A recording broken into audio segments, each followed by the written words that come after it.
Hi guys, welcome to ICSE 10th। So this is Aadrika and आज की इस video में हम देखने वाले हैं कि फ़िज़िक्स कैसे तुम्हारे कौन से चैप्टर्स हैं जो जिन्हें तुम्हें श्योरली बिल्कुल लीव नहीं करना चाहिए। ठीक है, मतलब काफ़ी इंपॉर्टेंट चैप्टर्स है फिज़िक्स के। तो पहले हम तुम्हारा पेपर पैटर्न देखेंगे फिज़िक्स का 2024 बोर्ड्स के लिए। देन हम तुम्हारे मोस्ट इंपॉर्टेंट चैप्टर्स के बारे में देखेंगे, कौन कौन से ऐसे चैप्टर्स हैं तुम्हारी बुक के। और फिर उसके बाद हम डायग्राम्स के बारे में कुछ बात करेंगे और लास्ट में मैं तुम्हें न्यूमेरिकल्स के बारे में एक दो चीज़ें बताऊंगी। तो इसलिए लास्ट तक वीडियो को देखते रहना। तो चलो स्टार्ट करते हैं वीडियो को। तो फिज़िक्स जिससे तुम्हारा साइंस पेपर 1 कहते हैं, तो इसमें तुम्हारे दो सेक्शन होते हैं, सेक्शन ए और सेक्शन बी। ठीक है, तो सेक्शन ए और सेक्शन बी दोनों तुम्हारे जो होते हैं वो 40 मार्क्स के होते हैं एंड सेक्शन बी भी 40 मार्क्स का होता है और सेक्शन ए भी तुम्हारा 40 मार्क्स का होता है। ठीक है, अब पहले बात कर लेते हैं सेक्शन ए की। तो जो सेक्शन ए होता है तुम्हारा, ये तुम्हारा कंपलसरी सेक्शन होता है। इसमें से तुम्हें सारे क्वेश्चंस अटेम्प्ट करने होते हैं, कंपलसरी। और फिर जो क्वेश्चन 1 होता है तुम्हारा, मतलब तुम्हें अपने बोर्ड के पेपर में जो सबसे पहला क्वेश्चन दिखेगा दैट इज MCQs। ठीक है, तो MCQs हमारा फर्स्ट क्वेश्चन होगा, क्वेश्चन 1 तुम्हारा MCQs होगा, जो कि तुम्हारे 15 MCQs होंगे, ईच 1 मार्क। तो इस तरीके से तुम्हारे 15 मार्क्स के MCQs होंगे।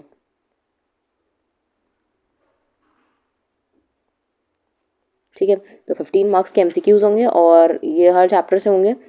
तो इसमें कुछ तुम नहीं कर सकते, इसलिए तुम्हें देखो चैप्टर्स जो मैं तुम्हें मोस्ट इंपॉर्टेंट चैप्टर्स बताने वाली हूँ तो वो तो है ही, बट मैं ज़्यादा तुम ये नहीं कर सकते कि तुम सिर्फ उन्हीं चैप्टर्स को प्रिपेयर कर लो, क्योंकि करके तुम्हें सब कुछ प्रिपेयर करने के लिए जाना होगा। क्योंकि तुम्हारे जो 2 मार्क वाले क्वेश्चन होते हैं, यानी ये कंपलसरी सेक्शन, तो इसमें से तो वो सब में से क्वेश्चन बनेंगे और जो तुम्हारे MCQs है उसमें से भी सारे चैप्टर से क्वेश्चंस बनेंगे। तो इसलिए तुम कोई चैप्टर कम्प्लीटली लीव तो नहीं कर सकते। बट हाँ, ये जो चैप्टर्स मैं बताऊंगी इनको थोड़ा ज़्यादा अच्छे से पढ़ लेना, क्योंकि इनसे ज़्यादा क्वेश्चंस बनते हैं। ठीक है, चलो फिर देखते हैं तुम्हारा क्वेश्चन नंबर 2। ये जो क्वेश्चन 2 होता है, इसमें तुम्हारे टोटल 7 क्वेश्चंस होते हैं। ठीक है,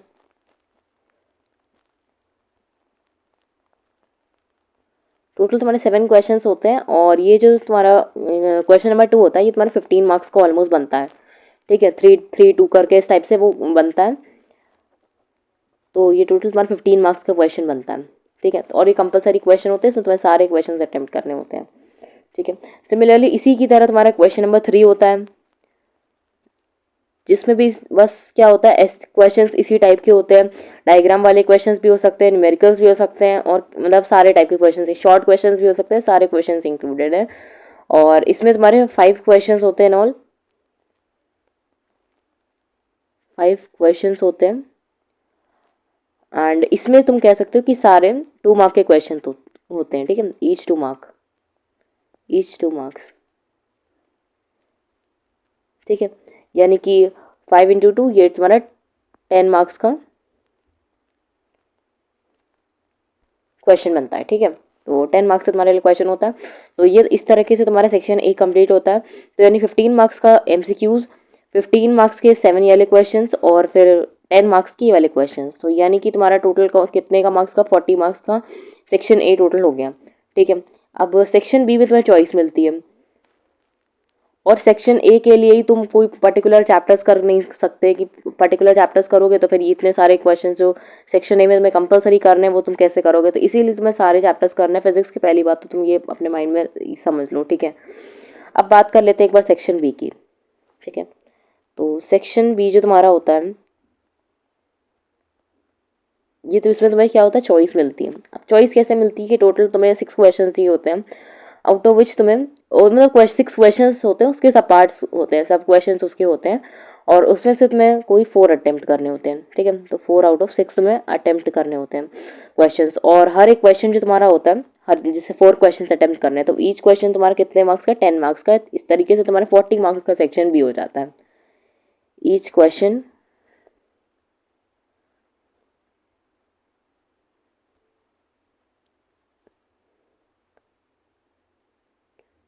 10 मार्क्स। ठीक है, तो इसी तरीके से तुम्हारा 40 मार्क्स का, क्योंकि तुम 4 क्वेश्चन अटेम्प्ट करोगे तो इस तरीके से तुम्हारा फुल 40 मार्क्स का ये सेक्शन भी हो जाएगा। ठीक है, और जनरल जो उसका ऑर्डर होता है, मतलब मार्क्स का जो होता है वो 3-3-4 करके होता है, ठीक है, 3-3-4, ठीक है, मार्किंग स्कीम एक तरीके से तुम कह सकते हो। तो सेक्शन भी इसी टाइप के 3-3-4 करके तुम्हें 4 क्वेश्चन अटेम्प्ट करने होते हैं टोटल, ठीक है। अब इसमें भी सारे डायग्राम बेस्ड क्वेश्चन भी हो सकते हैं तुम्हारे, न्यूमेरिकल्स भी हो सकते हैं तुम्हें, ठीक है, तो हर टाइप के क्वेश्चन हो सकते हैं इसमें। चलो अब हम बात कर लेते हैं तुम्हारे कुछ इंपॉर्टेंट चैप्टर्स। ये तुम्हारा था पहले, तो ये तुम्हारा पेपर पैटर्न था पूरा, तो इसी टाइप का तुम्हें पूरा फॉर्मेट अपना बोर्ड में भी देखने को मिलेगा। और इसी टाइप से तुम्हें सब मार्क्स भी इसी तरीके से तो हर क्वेश्चंस के डिस्ट्रीब्यूटेड होंगे, ठीक है। तो आई होप तुम्हें समझ में आया होगा पहले पेपर पैटर्न।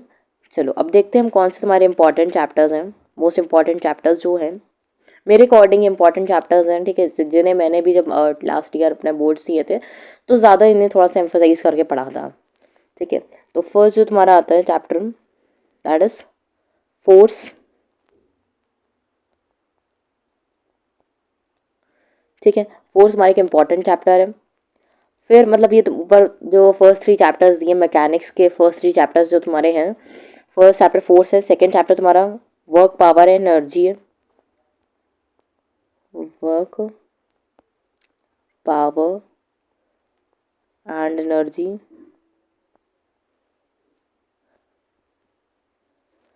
फिर थर्ड चैप्टर जो है तुम्हारा that is machines.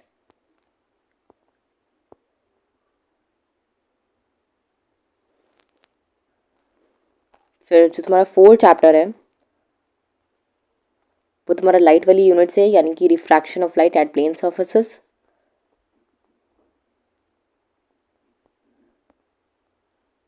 Refraction of light at plane surfaces,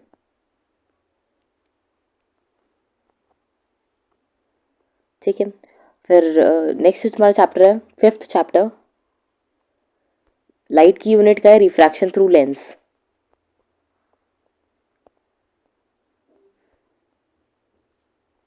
refraction through lens. फिर सिक्स्थ जो तुम्हारा चैप्टर आता है वो भी लाइट की यूनिट का, यानी कि स्पेक्ट्रम। और जो लास्ट चैप्टर मैं बताने वाली हूँ दैट इज कैलोरीमेट्री।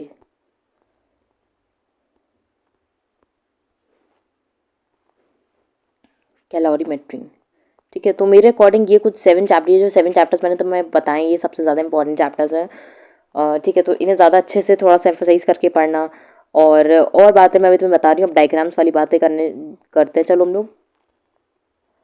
चलो अब डायग्राम्स में अगर मैं तुमसे कहूँ कि फर्स्ट वाले जो ड्रॉ करने को डायग्राम्स हमारे आ सकते हैं, वो वाले तुम्हारे डायग्राम्स कौन से होते हैं? पहला तुम्हारा डायग्राम जो है वो है ब्लॉक एंड टैकल वाला। ब्लॉक एंड टैकल सिस्टम का डायग्राम तुम्हें हमेशा बनाने को, हमेशा मतलब ये समझो कि ये काफ़ी सालों से आ रहा है बनाने को। ब्लॉक एंड टैकल सिस्टम का डायग्राम तुम्हें डायरेक्ट बनाने को दे देते हैं, तो इसीलिए इसको तो बिल्कुल ही अच्छे से प्रैक्टिस कर लो कैसे बनाते हैं, ठीक है। कैसे स्ट्रिंग्स पुलिस के मतलब पुलिस के किनारे किनारे बनाते हैं, तो उस टाइप का अच्छे से प्रैक्टिस कर लो। तुम्हारे बुक्स में बहुत सफिशिएंट क्वेश्चन है इसके, और क्वेश्चन बैंक से चाहे प्रैक्टिस कर लो, तो ब्लॉक एंड टैकल सिस्टम के क्वेश्चन जरूर प्रैक्टिस करो। ये तो तुम्हारे न्यूमेरिकल से भी आ सकता है, एज वेल एज मतलब ड्रॉ करने को ज़्यादा आता है, ठीक है। तो ड्रॉ करने के हिसाब से भी इसको प्रैक्टिस कर लेना, ब्लॉक एंड टैकल सिस्टम, ठीक है। ठीक है, आई होप तुम्हें समझ में आएगा ब्लॉक एंड टैकल सिस्टम। अब इसके बाद एक बार देखते हैं दूसरा तुम्हारा कौन सा ऐसा डायग्राम्स है। तो दूसरा जो तुम्हारा डायग्राम है दैट इज यार रे डायग्राम्स। और रे डायग्राम्स जितने भी हैं, मतलब तुम्हारी लाइट के यूनिट में जितने भी रे डायग्राम्स हैं, टोटल इंटरनल रिफ्लेक्शन के जितने केसेस हैं, तो मतलब जितने भी तुम्हारे रे डायग्राम्स हैं वो सारे इंपॉर्टेंट हैं। वो तुम्हारे ड्रॉ करने को आते ही आते हैं। जैसे तो प्रिज्म दे दिया जाएगा तुम्हें, और उसमें से एक आधी मतलब कंप्लीट रे नहीं बनी होगी, थोड़ी सी कंप्लीट इनकम्प्लीट रे बनी होगी, और उसमें तुम्हें रेस्ट ऑफ द रे बनानी होगी, ठीक है। तो इस टाइप के क्वेश्चन बहुत आते हैं। तो मतलब सारे रे डायग्राम्स तुम्हारे काफ़ी इंपॉर्टेंट है। तो ये तो चीज़ें जो थी वो तुम्हारी ड्रॉ करने को आ सकती हैं, ठीक है। तो मतलब डायग्राम्स तो इनकी प्रैक्टिस कर लेना, अपने फिजिक्स के में पेंसिल वगैरह ज़रूर लेके जाना, क्योंकि इस डायग्राम्स तुम तभी बना पाओगे।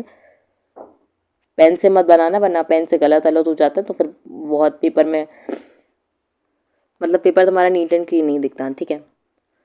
चलो अब देखते हैं तुम्हारे न्यूमेरिकल्स की बार बात कर लेते हैं। तो अगर मैं तुमसे न्यूमेरिकल्स की बात करूँ, तो न्यूमेरिकल्स के लिए देखो यार, बोर्ड में ज़्यादा टफ न्यूमेरिकल्स इतने टफ, काउंसिल इतने टफ न्यूमेरिकल्स नहीं बनाता है, ठीक है। मतलब मेरे कहने का मतलब ये है कि कुछ जो तुम्हारे बुक में तुम्हारे एग्जाम्पल्स दिए हैं हर चैप्टर के बाद, तो तुम उन्हें अच्छे से अगर प्रैक्टिस कर लोगे, ठीक है, क्योंकि मैंने भी न्यूमेरिकल्स के लिए कोई अलग से कहीं से नहीं लगाए थे, मैंने भी न्यूमेरिकल्स तुम्हारे जो बुक में है, मेरी सलीना कॉन्सेस की बुक चलती थी, तो उसी में से मैंने न्यूमेरिकल्स लगाए थे, ठीक है। और मतलब वही काफ़ी ईजी और उतने वैसे ही न्यूमेरिकल्स ही आते हैं तुम्हारे बोर्ड पेपर में, ठीक है। तो फर्स्ट पॉइंट जो मैं तुमसे कहना चाहूँगी, प्रैक्टिस ऑल एग्जाम्पल्स। क्योंकि अगर तुमने एक बार तुम्हें एग्जाम्पल समझ में आ गए ना, तो तुम ये समझो कि बोर्ड वाले न्यूमेरिकल्स तो तुमसे आराम से हो ही जाएंगे।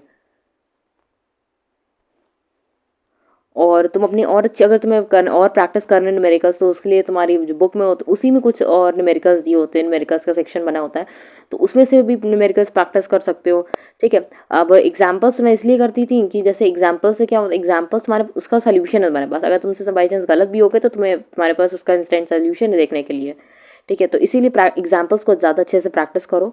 एंड देखो, अगर मैं बात करूँ कि जैसे ज़्यादा टफ न्यूमेरिकल्स नहीं आते, फॉर एग्जाम्पल अगर मैं बात करूँ वर्क पावर एंड एनर्जी की, तुम्हारा चैप्टर सेकंड चैप्टर है बुक का, तो उसमें जैसे तुम्हारी सिंपल चीज़ें आती हैं निकालने को, जैसे वर्क डन वो पूछेगा तुमसे क्वेश्चन, फिर पावर पावर कैलकुलेट करनी होगी, तुम्हारे फोर्स कैलकुलेट करना होगा, तो इस तरीके के ईजी क्वेश्चन ही आते हैं, ठीक है। नेक्स्ट हमारे आते हैं सर्किट वाले क्वेश्चंस आते हैं, सर्किट वाले electricity chapter, electricity and magnetism chapter से सर्किट वाले क्वेश्चंस आते हैं, तो उसमें भी तुमसे रेजिस्टेंस कैलकुलेट करने को पूछ सकता है, तो इस टाइप की क्वेश्चंस ईजी क्वेश्चंस ही पूछे जाते हैं बोर्ड में, ठीक है।